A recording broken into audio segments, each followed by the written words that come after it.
પહેલગામમાં જે આતંકી હુમલો થયો છે તેમાં 3 ગુજરાતીઓના મોત થઈ ગયા છે। એ તમામ મૃતદેહોને વતન લાવવામાં આવ્યા છે।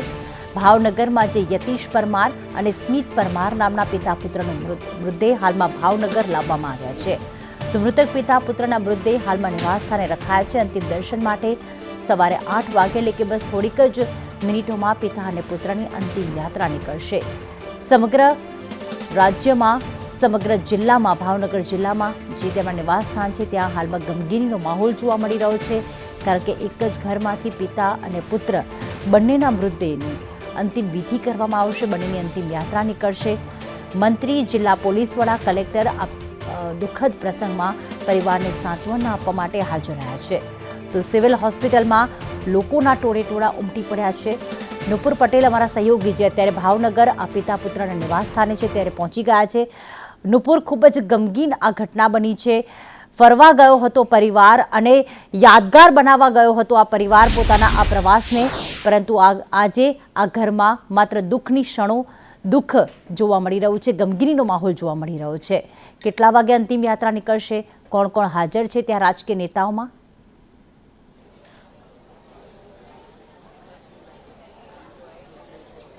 પ્રીતિ, આક્રંદ અને આક્રોશ બંને અહીંયા જોવા મળી રહ્યા છે, કારણ કે જે કૃત્ય થયું છે, સ્મિત 11મા ધોરણમાં ભણતો એક બ્રાઇટ સ્ટુડન્ટ, હમણાં જ અહીંયા જે શિક્ષકો આવ્યા એમના શ્રદ્ધાંજલિ આપવા માટે એમની સાથે વાત થઈ। હજારો લોકો એ પિતા પુત્રને શ્રદ્ધાંજલિ આપવા, અંતિમ વિદાય આપવા માટે એવું લાગે છે કે જાણે આખું ભાવનગર આજે ઉમટી પડ્યું હોય પ્રીતિ, એવું લાગી રહ્યું છે। અહીંયા એમના ઘરે નંદનવન સોસાયટી ભાવનગરની ત્યાં મોટી સંખ્યામાં લોકો છે, મહિલાઓ, પુરુષો, દરેક વ્યક્તિ અહીંયા આગળ એની આંખનો એક ખૂણો ભીનો છે અને બીજી આંખમાં એક આક્રોશ પણ દેખાઈ રહ્યો છે, કારણ કે જે આ ઘટના બની છે એ ઘટના એવી છે કે જે માફ ન કરી શકાય।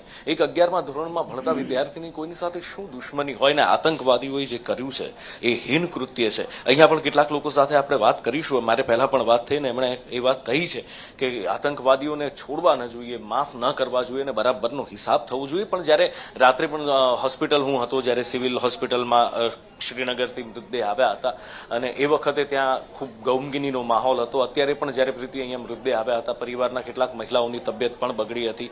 જે યતીશભાઈ છે એમના પત્ની રાત્રે મોડા આવ્યા હતા અને અત્યારે જ્યારે ઘરે મૃતદેહ આવ્યા તો એમને 108માં સારવાર આપવી પડી હતી, મૂર્છિત થઈ ગયા હતા। અને અહીંયા એમના શિક્ષકોને એમની સાથે તો વાત કરીશું, પણ કેટલાક લોકો પણ અહીંયા જે આવ્યા છે, જે આખરી વિદાય આપવા, અંતિમ વિદાય આપવા માટે, એમની સાથે વાત કરીશું। સાહેબ, આજે હુમલો થયો છે, આપણા ભાવનગરને નહીં પણ આપણા દેશને એક મોટું નુકસાન પહોંચાડ્યું છે, કેવી રીતે જુઓ છો એને? ભરતી રીતે કામ કર્યું હતું। કેવી રીતે જુઓ છો આજે હુમલો થયો છે અને આપણે એક આ મોટું નુકસાન વેઠવું પડ્યું છે, આ દેશનું મોટું નુકસાન, અને એની સાથે સાથે આપણી અસ્મિતા પર એક ચોટ છે? આતંકવાદીને છોડવા ના જોઈએ, એમને છોડવા નહીં જોઈએ। શું હિસાબ થવો જોઈએ? એમને હિસાબ પૂરેપૂરો થવો જોઈએ, આતંકવાદીઓનો પૂરેપૂરો હિસાબ થવો જોઈએ। કેટલાક બીજા પણ લોકો છે, એમની સાથે વાત કરીએ। આજે લગભગ આખું ભાવનગર જાણે કે યતીશભાઈ અને સ્મિતને શ્રદ્ધાંજલિ આપવા માટે અહીંયા આગળ ઉમટ્યું છે। કદાચ એક યતીશભાઈ બિઝનેસમેન છે, ખૂબ આગળ મોટી એક કારકિર્દી હતી। સ્મિત છે એ આર્મીમાં જવા માંગતો હતો, ખૂબ સ્પોર્ટ્સમાં આગળ હતો, એક મોટું નામ રોશન કરી શકતો હતો, પણ આતંકી એક હુમલો થાય છે, એક હિચકારો હુમલો, અને બધું જ એક ક્ષણમાં ખતમ થઈ જાય છે। બહુ દુઃખદ ઘટના છે અને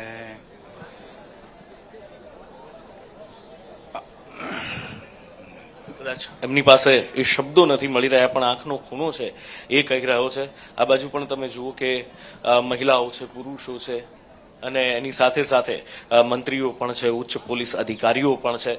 રાત્રે જ્યારે બોડી આવ્યું ત્યારે નીમુબેન પણ અહીંયા હતા, જીતુ વાઘાણી પણ ત્યાં હોસ્પિટલ પર હતા। અત્યારે પણ સવારમાં જ નેતાઓ અહીંયા આગળ સવારથી પ્રીતિ એમનો જમાવડો છે અહીંયા, અને અહીંયા આજે એક જ માંગ છે કે આ ન થવું જોઈએ। ઘરમાંથી જે આક્રંદના સૂર આવી રહ્યા છે એ કદાચ અત્યારે એ પરિસ્થિતિ એ સમય નથી કે ત્યાં એ અમે આપને બતાવી શકીએ, એ એમની ત્યાં આગળ કેમેરો લઈ જવો કદાચ આ સમયે યોગ્ય નથી, અને એ પરિવારના સભ્યોને કદાચ મંજૂર પણ નથી, અને એટલા માટે એ દ્રશ્યો સીધા અમે આપને નથી બતાવી શકતા, પણ પ્રીતિ આક્રંદ સાંભળી ન શકાય એવો છે। બિલકુલ, અને કહેવાય ને કે જ્યારે આપણે પણ નથી બોલી શકતા આવી સ્થિતિમાં નુપુર, તો એ પરિવારજનોની શું હાલત હશે કે જેમના પર એ વીતી છે। આપ અમારી સાથે સતત જોડાયેલા રહેશો, કારણ કે આજે આ આક્રોશ અને આક્રંદ થમવાનો નથી. આક્રોશ યથાવત રાખવાનો છે, કારણ કે આ માત્ર સરકારની કે સેનાની જવાબદારી નથી. આ જવાબદારી આપણી પણ આવી જાય છે, કારણ કે આપણે જાણે પોતાના ભારતવાસી જ ગુમાવ્યા છે. લોકો ફરવા જાય તો કેટલી તૈયારી કરતા હોય છે. આવી જ ઘટના સુરતમાં પણ સામે આવી.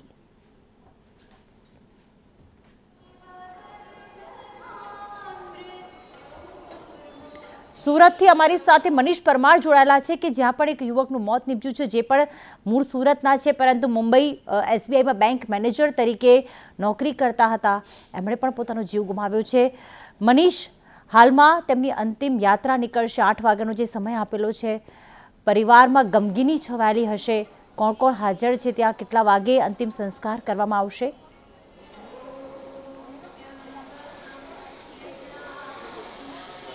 જી બિલકુલ, વાત કરીએ તો શૈલેષભાઈ કરટિયા છે તેનો મૃતદેહ છે, પાર્થિવ દેહ છે તે અત્યારે બહાર લાવવામાં આવ્યો છે, અને સાથે જ CR પાટીલ, રાજ્યના ગૃહમંત્રી હર્ષ સંઘવી સહિત મંત્રી મુકેશ પટેલ, તમામ લોકો અત્યારે છે તેના પાર્થિવ મૃતદેહના દર્શન કરી રહ્યા છે. અને પાર્થિવ મૃતદેહ છે તે મોટા વરાછાથી લઈને અબડામાં જે સ્મશાન ગૃહ છે ત્યાં લઈ જવામાં આવશે. પરંતુ જે રીતના આતંકીઓએ જે તેમના પત્નીએ જણાવ્યું હતું કે સતત ગોળી મારી રહ્યા હતા, ત્યાં આગળ કોઈ પણ પ્રકારની સિક્યુરિટી નહીં હતી, અને જ્યાં સુધી જીવ નહીં ગયો ત્યાં સુધી તેમને ગોળી મારતા રહ્યા. બીજી બાજુ વાત કરીએ તો કોઈ પણ પ્રકારની ત્યાં સુવિધા નહીં હતી, એમ્બ્યુલન્સ પણ નહીં હતી કે તેમને જે કહેવાય કે અન્ય જગ્યા પર કે હોસ્પિટલ ખસેડવામાં આવે. પ્રશાસન પર તેમણે રોષ ઠાલવ્યો છે, કારણ કે ત્યાં કોઈ પણ પ્રકારની સિક્યુરિટી કે પોલીસ પણ નહીં હતી. અને કેટલાક લોકો તો તેમને કહી રહ્યા હતા કે તમે કેમ અહીં ફરવા આવો છો, તેવું કહેતા તેમને જે કહેવાય કે રોષ ઠાલવ્યો હતો. ખાસ કરીને વાત કરીએ તો પ્રશાસન પર રોષ ઠાલવ્યો હતો. શૈલેષભાઈ કટરિયા છે તે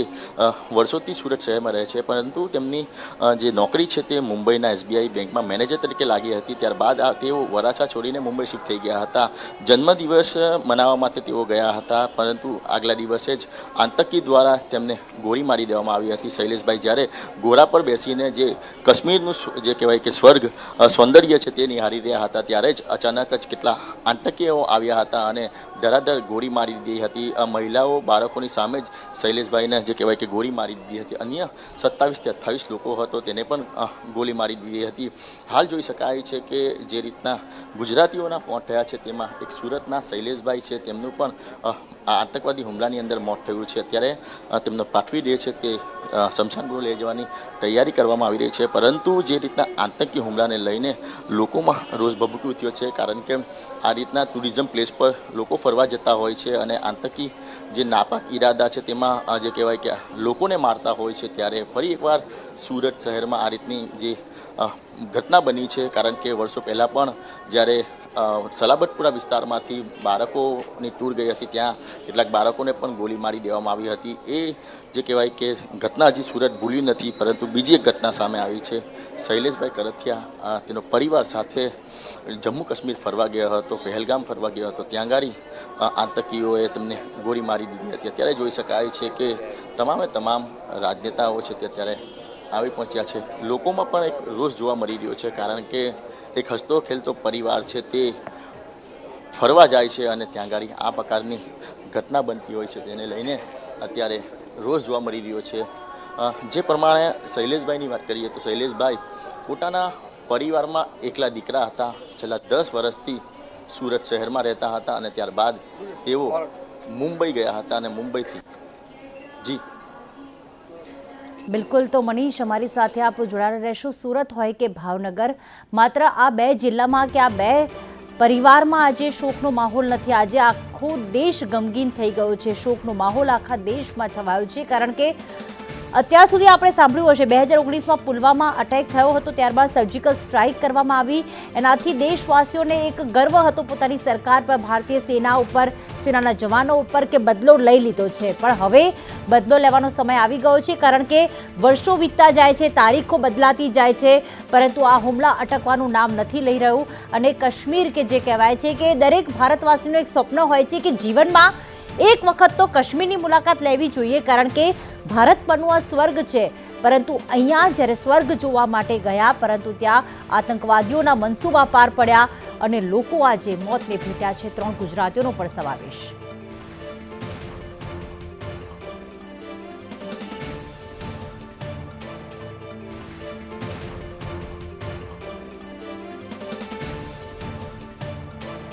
ખાસ માત્ર સુરતમાં જ નહીં, ભાવનગરમાં પણ જે પિતા પુત્રનું મોત થયું છે. આપણે જણાવી દઈએ કે 11મા ધોરણમાં ભણતો સ્મિત પરમાર, જેણે ઘણા બધા સપના જોયા હશે, 11મા ધોરણમાં હશે એટલે માતા પિતાએ કદાચ એવું પણ કીધું હશે કે કથા તો સાંભળવા જઈએ છીએ પણ સાથે સાથે કાશ્મીર ફરીને આવીશું, કારણ કે આવતા વર્ષે તારું બોર્ડ છે, તું 12મામાં આવી જઈશ એટલે તારે તને સમય નહીં મળે. સ્મિતે ભારતીય સેનામાં જવાનું સ્વપ્ન પણ જોયું હતું. તેમના શિક્ષકો સાથે પણ અમારા સહયોગી નુપુર પટેલે વાતચીત કરી. શિક્ષકોએ શું કહ્યું, કયા શબ્દોમાં શ્રદ્ધાંજલિ પાઠવી, સાંભળીએ. સ્મિત જે શાળામાં ભણતો હતો તેના શિક્ષકોને એ આવ્યા છે. સ્મિત આપની શાળામાં રહ્યો છે, ખેલકૂદમાં પણ મેડમ બહુ જ અવ્વલ રહ્યો છે અને એની સાથે સાથે આર્મીમાં જવાનો એક ગોલ હતો, પણ આ અચાનક એક હીન કૃત્ય થયું અને બહુ જ મોટું નુકસાન. બહુ જ મોટું નુકસાન છે, અત્યંત દુઃખદ છે. એની કેટલી બી ભર્ત્સના કરીએ આપણે ઓછું છે. બીજું તો ભગવાન બધાને સદબુદ્ધિ આપે અને આવી ઘટનાઓ આપણા દેશમાં ન બને એવી પ્રાર્થના છે ઈશ્વરથી. આવી ઘટના ન બને, પણ આ જે બન્યું છે એનો બદલો લેવો પણ જરૂરી છે. શું કહેવા માંગશો? એ આપણા પ્રાઇમ મિનિસ્ટર એવા કેપેબલ છે અને એ એનો જવાબ જરૂર આપશે એમાં પૂર્ણ વિશ્વાસ છે. અને એને સટીક જવાબ જેને જે પણ વ્યક્તિએ આ કર્યું છે, સંસ્થા, વ્યક્તિ, દેશ જે પણ કર્યું છે એને સંપૂર્ણ જવાબ મળશે એ પૂરી અપેક્ષા છે અને અમે પૂરા વિશ્વાસ છે. મેડમ, સ્મિત સાથેના એ સંસ્મરણો, એમની સાથેનું એ શાળાની અંદર એમની જે ભણતર હતું ને એની સાથે ખેલકૂદ ને ઓવરઓલ વર્તન, એમની સાથેના કોઈ સંસ્મરણો જો આપ સાझा કરી શકો? એ બહુ ડિસિપ્લિન સ્ટુડન્ટ હતો, ખેલકૂદમાં ખૂબ ભાગ લેતો હતો અને શાળાનો કોઈ પણ ફંક્શન હોય એ આગળ રહેતો હતો અને સંપૂર્ણ જવાબદારી ઉપાડતો વ્યક્તિ. એ આપણે શાળા કે માતા પિતા નહીં, આ એક દેશને નુકસાન થયું છે. સ્મિતની સાથે એવી ઘટના બની છે. સ્મિતની સાથે એવી ઘટના બની છે કે દેશને નુકસાન થયું છે. મેડમ છે, એમની સાથે પણ વાત કરીએ કે મેડમ, આપના સ્મિત સાથેના જે અનુભવ તો નથી, પણ જ્યારે પણ એક્સ્ટ્રા એક્ટિવિટીઝ ને બધું કરતા હોઈએ છીએ ત્યારે બાળક ખૂબ જ આગળ રહીને એમની સરસ કામ આપેલું છે. એઝ અ વિદ્યાર્થી તરીકે શ્રેષ્ઠ એને કામ આપેલું છે સ્કૂલની અંદર અને ખૂબ જ દુઃખ થાય છે એ બાબતે. એટલે શિક્ષકો જે આવ્યા છે, એમની સાથેના વિદ્યાર્થીઓ છે, સહપાઠીઓ છે, એ પણ અત્યારે દુઃખ અનુભવી રહ્યા છે. બેન, આપની સાથે વાત કરવા માંગીશું. સ્મિતભાઈ આપની શાળામાં જ હતા, આપની સાથેના એમના સંસ્મરણો? સ્મિત છે ઘણા આગળ હતા સ્પોર્ટ્સમાં લઈને, પછી અમારી શાળાનું ખૂબ નામ રોશન એને કર્યું છે. આ તો એક અણધાર્યું છે જે અત્યારે જે ઘટના બની છે એ અત્યંત દુઃખદ છે. અત્યંત દુઃખદ છે, પણ આ જે થયું છે એ કાયરતાપૂર્ણ હરકત છે. એનો જવાબ પણ મજબૂતાઈથી આપવો જોઈએ એવું લાગે છે. ચોક્કસપણે. કેવી રીતનો હોવો જોઈએ? અત્યારે જે દુઃખદ ઘટના બની છે, અત્યારે અમે અહીંયા કોઈ શબ્દમાં વર્ણન કરાય છે શક્ય નથી અત્યારે કોઈ પણ શબ્દમાં. એટલે વાત એવી છે કે શબ્દો અત્યારે ખૂટી પડે એમ છે. આ બાજુ અત્યારે અંતિમ યાત્રાની તૈયારીઓ થઈ રહી છે અને લગભગ આખું ભાવનગર જાણે કે સ્મિત અને એમના પિતા યતીશભાઈને અંતિમ વિદાય આપવા માટે ઉમટી પડ્યું છે. બીજી બાજુ સ્મિતના મિત્રો પણ આવી રહ્યા છે, સ્મિતના સ્કૂલના શિક્ષકો આવી રહ્યા છે. આ બધા વચ્ચે અહીંયા આક્રંદ એટલો છે કે કદાચ એ શબ્દોમાં વર્ણવી શકાય એવું નથી. અને કેટલાક મહિલાઓની જે ઘરના સભ્યો છે એ આ આઘાત સહન નથી કરી શકતા. જ્યારે એમના અહીંયા નશ્વર દેહ આવ્યા હતા ત્યારે એ આક્રંદ અને એની સાથે કેટલાક લોકોની તબિયત પણ બગડી હતી. એટલે આ જે હુમલો થયો છે, કદાચ એ શબ્દોમાં જો વર્ણવા જઈએ અને અહીંનો જે માહોલ છે, આક્રોશ પણ છે ને આક્રંદ પણ છે, કદાચ એ વર્ણવી શકાય એવું નથી, પણ એ અનુભવી શકાય એમ છે. અને એક પ્રબળ માંગ છે કે હવે બદલો જોઈએ છે, હિસાબ જોઈએ છે. કેમેરામેન નરેશ વાઢેર સાથે નુપુર પટેલ, સંદેશ ન્યૂઝ, ભાવનગર. આપણે જોઈ રહ્યા છીએ કે પરિવારજનો એકબીજાને સાચવી રહ્યા છે અને કહી રહ્યા છે કે તારી તબિયત સંભાળ. આપણે જ્યારે કોઈની અંતિમ યાત્રામાં જતા હોઈએ છીએ આ શબ્દો સાંભળવા મળતા હોય છે, પણ કેવી રીતે સંભાળે માતા, કેવી રીતે સંભાળે પોતાના પતિ જેણે ગુમાવ્યા છે, પોતાના પુત્રને ગુમાવ્યા છે, એમની સામે ગોળીબાર થયો અને પિતા પુત્રને ગુમાવી દીધા, પતિ અને પુત્રને ગુમાવી દીધા. ત્યારે સુરતથી પણ અત્યારે અહેવાલ મળી રહ્યા છે કે ત્યાં શૈલેષભાઈ કળથિયાની અંતિમ યાત્રા હવે નીકળી રહી છે. રાજકીય નેતાઓ તો જોડાયા છે. CR પાટીલ પણ ત્યાં છે. 4 બહેનો વચ્ચે એકના એક ભાઈ શૈલેષભાઈ કે જેઓ સુરતમાં રહેતા હતા, પણ 10 વર્ષ SBIમાં નોકરી લાગતા તેઓ મુંબઈમાં રહેતા હતા. અહીંયા સુરતમાં પણ અંતિમ યાત્રા હાલમાં નીકળી ચૂકી છે. ગમગીની જેવો માહોલ છે. મનીષ અમારી સાથે જોડાઈ ગયા છે. મનીષે એમના મિત્રો સાથે વાત કરી હતી, શૈલેષભાઈના મિત્રો સાથે. એમને મિત્રોએ શું કહ્યું એ પણ સાંભળીએ.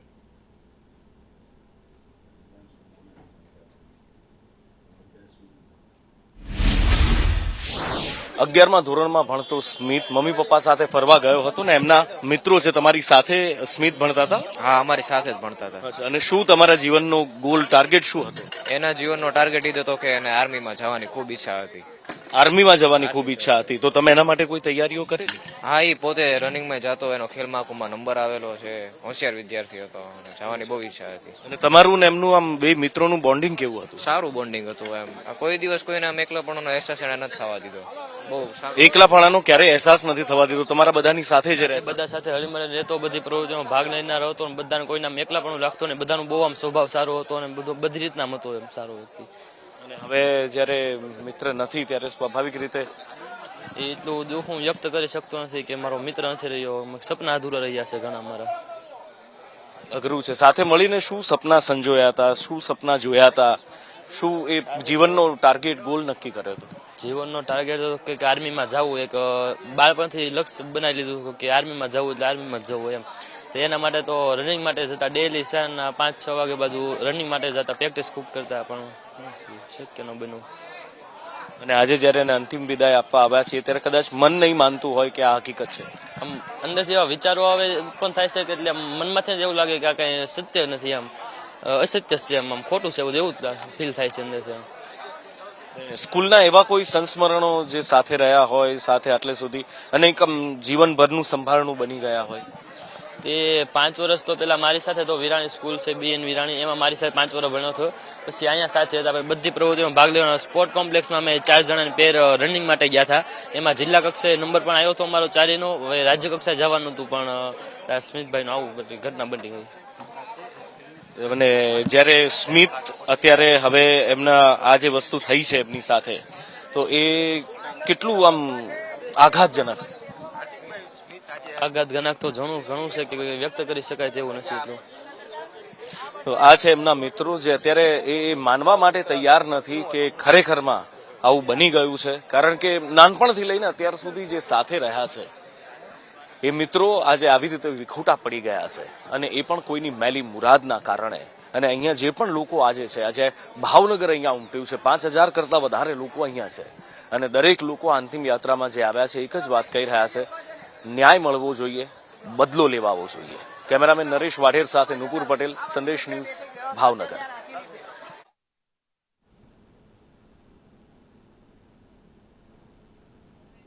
તો સુરત અને ભાવનગર બંને જગ્યાએ અંતિમ યાત્રા હાલમાં નીકળી છે.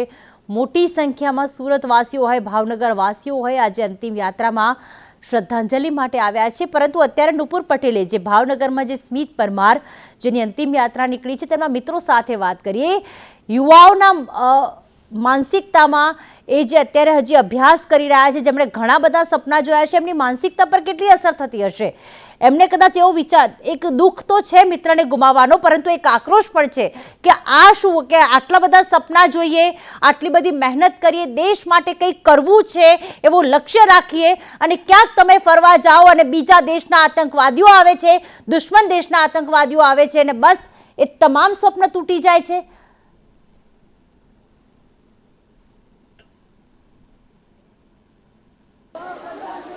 જમ્મુ કાશ્મીરની અંદર આતંકવાદી હુમલાની અંદર ગુજરાતીઓના મોત થયા છે, ત્યારે સુરતના શૈલેષભાઈ કઠડિયાનું પણ આતંકવાદીઓએ ગોળી મારીને તેની હત્યા કરી નાખી હતી. જોઈ શકાય છે કે તેમના પ્રાથમિક મુદ્દેને છે તે અત્યારે સ્મશાન ગૃહ લઈ જવામાં આવી રહ્યા છે. લોકોમાં રોષની લાગણી ભભૂકી ઉઠી છે, કારણ કે ભાઈનો જન્મદિવસ હતો અને જન્મદિવસ મનાવવા માટે તેમના બે દીકરા સાથે તેઓ જે જમ્મુ કાશ્મીર ફરવા ગયા હતા, પરંતુ આગલા દિવસે જ શૈલેષભાઈ જ્યારે ઘોડા પર બેસીને કુદરતી સૌંદર્ય નિહાળી રહ્યા હતા ત્યારે તેમની પત્ની અને દીકરાની સામે જ આતંકીઓએ ગોળી મારી તેમની હત્યા કરી નાખી હતી. અત્યારે જે આ રોડ કકડ દેખાઈ રહ્યું છે, રોષ છે, કારણ કે શૈલેષભાઈ ફરવા ગયા હતા, કુદરતી સૌંદર્ય નિહાળવા ગયા હતા, ત્યાંના આતંકીઓએ નાપાક ઈરાદાની સાથે જ આજે ગોળીબાર કર્યો હતો અને 28 જેટલા લોકોને મોતને ઘાટ ઉતાર્યા હતા. ત્યારે જે કહેવાય કે સુરતના મોટા વરાછામાં વસતા શૈલેષભાઈ છે તેમની પણ હત્યા કરી નાખવામાં આવી હતી. ત્યારે જોઈ શકાય છે કે તેમના બે દીકરા અને તેમની પત્ની કહી રહ્યા છે કે નોંધારા થઈ ગયા છે. સાથે જ વાત કરીએ તો જે રીતના પ્રશાસન પર પણ રોષ ઠલાવી ઉપાડવામાં આવ્યો છે, કારણ કે કોઈ પણ પ્રકારની એમ્બ્યુલન્સ કે સબવાહિની નહીં હતી, સુરક્ષા બળ પૂરેપૂરો નહીં હતો તેવો આરોપ છે તેમની પત્નીએ મૂક્યો છે સુરક્ષા પર. બીજી બાજુ વાત કરીએ તો જ્યાં સુધી શૈલેષભાઈની દેહ જે કહેવાય કે હત્યા નહીં કરી નાખી ત્યાં સુધી તેઓ સતત ગોળી મારતા રહ્યા હતા અને આતંકીઓ ગોળી મારતા મારતા હસી પર રહ્યા હતા. તેવી પત્નીએ નજરે જોયું છે કે આ આતંકવાદીઓ એટલા ક્રૂર હતા કે જ્યારે હત્યા કરી રહ્યા હતા ત્યારે તેઓ હસી રહ્યા હતા અને હસતા હસતા ગોળીબાર કરી રહ્યા હતા. જોઈ શકાય છે કે અત્યારે તેમના નિવાસ સ્થાનેથી તેમનો મૃતદેહ છે, પાર્થિવ દેહ છે, તે શમશાન ગૃહ લઈ જવામાં આવ્યો છે અને સુરતમાં મૃતદેહ અહીંયા આવ્યા છે, મૃતદેહ લાવવામાં આવ્યા છે. ગઈકાલે રાત્રે જ મૃતદેહ કાશ્મીરથી લાવવામાં આવ્યા હતા, પહેલા દિલ્હી અને ત્યારબાદ અમદાવાદ અને પછી આજે ભાવનગર એમના નિવાસસ્થાને લાવવામાં આવ્યા છે. ત્યારે એ પરિવારનું આક્રંદ, કારણ કે જુવાન જો દીકરો અને 11માં ભણતો પૌત્ર આ પરિવારે ગુમાવ્યો છે. એક તરફ અહીંયા આખું ભાવનગર શ્રદ્ધાંજલિ આપવા માટે ઉમટી પડ્યું છે. મોટા મોટા નેતાઓ છે, મોટા મોટા ખ્યાતનામ અગ્રણીઓ છે, એ બધા જ આવ્યા છે. પણ તેમ છતાં પણ હવે શેર માટીની ખોટ જે આ પરિવારમાં છે એ કદાચ ક્યારેય પૂરી નહીં થઈ શકે. એ શેર માટીની ખોટ કોઈ પૂરી નહીં કરી શકે. એ આતંકવાદીઓના હુમલામાં જે થયું છે, એક તરફ આક્રોશ પણ છે અને બીજી તરફ પરિવારના સભ્યોમાં આક્રંદ પણ છે.